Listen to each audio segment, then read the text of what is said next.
penasaran gimana cara gameplay mereka dari segi RRQ untuk menutup jalan dari EVOS Legend karena jungle yang mereka miliki, karena kita tahu Anafel itu permainannya cukup lincah loh dengan Assassin. Betul. Tahu celah-celah mana yang harus dimakan. Oke. Tapi kalau ngeliat dari segi emblemnya, Brans ini full damage kayaknya ya. Ya, Ngincer banget. Basic common tapi ya dia ya, bukan assassin juga. Dia pengen sekali loncat roar di depan sana ya. Yap. Dreams juga full defense, Formness konkasif yang dipakai. Jadi ya nggak terlalu banyak lah untuk emblem-emblemnya sih. Dan Idok dengan full defense item, dan jelasnya juga dengan emblem tank yang bakal dimainkan. Masih dengan ya farming pattern santai dulu ya untuk di early game, terutama melihat bagaimana Anafel yang harus bisa mencari target yang belum bisa didapatkan. Dikarenakan ya ini, kalau mau mendekat, ini bisa dipunish Dreams. Oke, langsung ada Alpha is online. Tapi damage-nya masih belum cukup, Dreams di depan sana. Purify? Ditambah lagi dengan Purify yang sudah keluar, ini menandakan informasi yang cukup lumayan mahal. Tapi Ya. para pasukan dari tim EVOS, mereka nampaknya masih tidak mau terlalu agresif. Ketika mereka tahu jungle mereka bukan jungle early. Dan juga agresivitas ternyata dari RRQ ini terkonsep ya. Dia mau coba untuk pick off ke arah tengahnya juga dan memaksa. Ada Purify spell tadi yang digunakan dan setup ke arah turtle telah dilakukan oleh RRQ Yoshi. Terus Oke, retribution is on point. Karena nampaknya di sana juga mereka tidak memiliki Hayabusa untuk melakukan contest. Ketika Fluffy terlalu sakit, membuat para pasukan dari tim EVOS masih berada di level 3. Ini berbahaya untuk Fluffy. Mereka memilih untuk mundur harusnya dibandingkan mereka melakukan engage. Nggak terlalu worth it ketika dapetin bahkan dari cuma Dairon doang di depan sana. Nah, tapi ini meresahkan sekali ya dengan lantern flare-nya diangkat, Wow. terceter. Tapi Wow. dapat prediction oke. Wow! Mungkin ini adalah salah satu prediksi yang muncul ketika line up kita belum tahu siapa. Betul. Kemarin cukup mengagetkan kita, tapi ternyata dengan line up yang sekarang membuat seluruh caster bahkan bahasa Inggris menuju ke arah RRQ. Yap. Oke, ini juga ekspektasi Wow. lagi nih berarti nih ya. Oh, iya. Yang diemban. Oke. Tapi sepertinya juga kembali dari, I'm offended. I'm offended dari Cloudcon di depan sana. Kayaknya kalau untuk dipasang mendapatkan satu point kill masih tidak cukup baik. Ketika Rinsha akan coba dipasang, dapatkan first blood. Hampir di tangan Rinsha. Flicker for defensive. Membawa pasukan tim EVOS. Glory. Mereka yang hampir mendapatkan keuntungan. wow, itu luar biasa juga sebenarnya respon yang bisa diberikan ya dari EVOS Glory. Wah, dua-duanya pakai Anafel. Retribution from Anafel. Oke. Tapi ya bisa kita bilang tadi merespon yang manis juga ya, karena tadi Dominator dibuka di momen yang tepat sehingga tidak ada korban yang jatuh sama sekali dari kedua belah pihak. Dan untuk unggul gold masih dengan cukup tipis sekarang, dan lihat bagaimana berhati-hatinya sebenarnya untuk kedua EXP dan juga goldnya nih, karena semuanya saling bersembunyi di dalam rumput menunggu siapa yang membuka gerakan terlebih dahulu. Yap. Dan juga kalau ngelihat dari midnya ya, Nightmare Spawn ini bisa dihancurkan dengan cukup cepat ya pakai lantern flare. Ya bisa dipindah ya, Dipindah juga pindah ya. tempat ya, Dipindah diangkat tempat. nanti. Digeser ya. Jadi gak banyak juga tadi ya momen yang bisa dilakukan untuk bisa poking damage balasan dari sisi Cloudcon-nya. Tapi sementara di Gold Lane ini masih cukup anteng tapi Skylar unggul level. Iya, dan bisa zoning branch juga lihat tuh. Dengan di upgrade-nya untuk Speedy Light Wheel yang menjadi 10 second, membuat dia pasti cukup powerful untuk bisa nge-spam akhirnya Speedy Light Wheel. Oh, tapi lihat damage dari Warcry yang memiliki seorang Brand. Membuat Skylar kali ini harus tidak boleh terlalu bersemangat mendapatkan point kill dari dirinya. Karena bisa dibalikan keadaan dengan adanya wall form. Depan sana fokus menuju ke sosok seorang Fluffy. Bakal coba dimakan penalti shot. Masih mendapatkan dua. Akan coba ditarik kembali. Dan Fluffy flicker for defensive. Memberikan informasi kalau tidak akan ada initiate ke arah backline dari tim RRQ.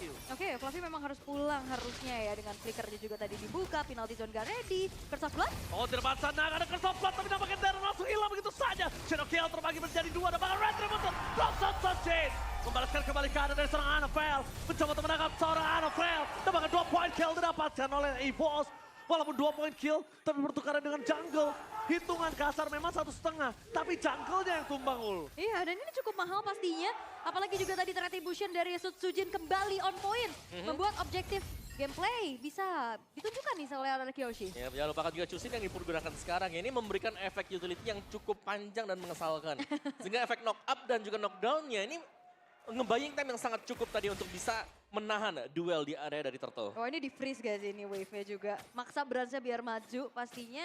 Dan dari segi itemization, Hunter Strike dan juga War Axe yang berbeda dari kedua belah jungler. Ya, dari junglernya butuh sustain ya buat RRQ Hoshi, sedangkan EVOS Glory mereka harus bisa mencari cara untuk memaksimalkan Hunter Strike yang sudah dipegang sekarang. Oke, tapi ini respect dari Brans. Dia lebih fokus ke arah Thunderbelt. Dia tahu dari Skylar bisa melakukan poking damage. Itu yang membuat dia selamat sampai sekarang. Dan last hit dari Brans bagus banget akhirnya ngebawa dia menuju ke arah Windtalker yang akhirnya nanti punya damage ketika one by one situation dengan seorang Kari. Iya. Dan juga nih dari Rogernya kayak kelihatan dia lumayan bisa kating sebenarnya di laning phase ya. Tapi kayak Confident. diteken. Dia confident sekali dari Brans aku lihat. Dan ya kita tidak akan melihat movement untuk Brans bantu mid atau yang jauh ya. Karena dia nggak ada sepatu sama sekali tadi, langsung Thunder. Wow, no way, no way. Hayabusa sedikit diambil ke arah Orange Buff-nya, itu bahaya banget sih. Karena daya farming dia akan berkurang satu. Kedua, waktu timing dia untuk dapetin peak power-nya itu akan berkurang loh. Iya. Dan bahkan satu buah turret secara diam-diam dan mematikan Dairon. Mendapatkan satu objektifnya di arah top lane-nya pula. Sementara tadi Amo Vended masih belum mengenai siapapun. Tapi Rins ini udah mulai kena poke balasan ya. Nightmare Spawn udah mulai meresahkan. Ya dan kita masih melihat ya bagaimana Cloakun juga bisa menjaga diri dia di bagian belakang nih. Jadi Yes. belum bisa disentuh sama sekali untuk Cloakunnya dan bahkan dia bisa memberikan info zoning lawannya juga apalagi dengan Dominator mode nanti. Tapi info yang sangat mahal sih ketika dia tahu Rinsia Sakratul Maut. Sekalipun Rinsia bersembunyi di depan sana, dia akan dapetin point kill dengan sangat mudah. Tapi kalau dia pulang, waktu yang dimiliki dari EVOS adalah sekarang untuk melakukan takeover. Dan tampaknya para pasukan dari tim EVOS membalikan kembali keadaan dengan adanya Spiral of Alpha for defensive. Tandanya para pasukan dari tim EVOS berhasil mendapatkan Turtle yang bakal coba dipaksa team fight membuat para pasukan dari tim Tararki harus mundur ke arah belakang. Kehilangan Rins dan bahkan hampir kehilangan Hidok juga. Anavel berhasil mundur karena pilihan dari Sutsujin adalah mendapatkan point kill dibalaskan dengan adanya Turtle. Yap, dan sebenarnya kalau ngeliat dari kedua belah gold laner ini masih belum ikut fight ya. Yep, masih di lane mereka tadi, tapi tadi yang duluan bergerak itu si Branch ya. Dia mulai lumayan nge-backup juga dan seperti yang kita mention sempat bagaimana Chusinnya ini bisa di pick off oleh Anavel karena untuk di bagian belakang dia cukup rentan kalau memang ada hero yang bisa langsung menuju ke backlane. Oh, Dairon mencoba untuk bertahan, mencoba untuk memaksa, mendapatkan berhasil di depan sana. Tapi nampaknya Dairon akan coba memberikan damage yang sangat besar. Lakukan ponsel gagal. Ternyata pura-pura diam, pura-pura dipecahkan menjadi teknik dari Dairon. Oke, diam tetapi menghancurkan. Dan ini ternyata ada lagi. Diam tetapi flicker ke depan. Iya, diam-diam menghanyutkan. Menghancurkan. Dairon ini luar biasa ternyata. Dia menunggu rekannya. Karena tahu nggak, orang-orang cewek-cewek di luar sana sukanya lelaki yang sulit ditebak. Waduh, Dairon salah satunya. Dia udah punya pacar. Iya, tapi kan nggak bisa ditebak kan? Sulit ditebak kan? Oke, tapi untuk sejauh ini RRQ mereka nggak ngejawab untuk fight terus-terusan ya. Betul. Dia lebih ke ya udah coba untuk culik satu, tahan dulu, nggak mau yang terbawa adrenalin juga untuk bisa membawa adanya agresivitas yang cukup terlalu berarti. Tapi turret-turretnya nih, diam-diam juga udah mulai dihancur-hancurin. Iya, dari objektif ya. Buat Rocky Hoshi juga, tapi duel yang seru di bawah nih. Oh, bahkan di depan sana para pasukan dari tim EVOS. Mereka harus di-fight tanpa adanya seorang Anavel. Dan Flavi gak bisa menang, dia bisa diberikan oleh seorang Skylar. Terlalu rembuk badannya ketika dia harus menghadapi seorang Skylar. Karena Skylar tanker killer di menit yang ke-8 dengan 1000 gold difference. Tandanya item dia lebih banyak kali ini harusnya. Dan Dairon juga emang harus tumbang ya untuk sejauh ini. Dari gold emang nggak terpaut jauh juga. Karena dari kedua belah tim ini coba untuk bermain lebih hati-hati banget sih. Iya, tapi Rins levelnya udah unggul ya dibandingkan Cloakun juga tadi. Dan untuk bisa pick off Rins ini agak sulitnya adalah mereka butuh Anavel sekarang buat EVOS-nya. Oke. Untuk bisa langsung ke belakang. Kalau mereka mengandalkan Fluffy, Fluffy akan ditarik lebih dalam lagi. Masuk ke wilayah dari Arki Hoshi. Oke. Ya itu dia, ketika mereka team fight tanpa adanya Anavel. Sulit banget untuk bisa nge-catch up backline mereka loh. Iya. Apalagi Rins juga dia kan punya shield tambahan nantinya ya kan. Untuk Kosmananya juga yang memang tidak digunakan di saat Crimson Beacon-nya ini diaktifkan. Yap. Dan itu memang menjadi senjatanya dia sih untuk bisa kabur.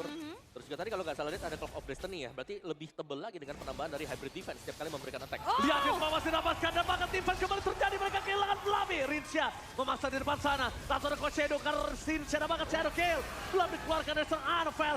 Menahan gitu saja. Saat terjadi. Basilah double kill dari diberikan oleh Dairon. Memberikan informasi yang sangat mahal. Tapi mereka mencari di mana Anavel berada. Dan akhirnya Anavel terdeteksi. Membuat para pasukan dari tim EVOS. Mampukah mereka masuk ke dalam. Tapi Anavel nampaknya Shadow Gile tidak terlalu berarti. Dan bahkan membuat dirinya tumbang.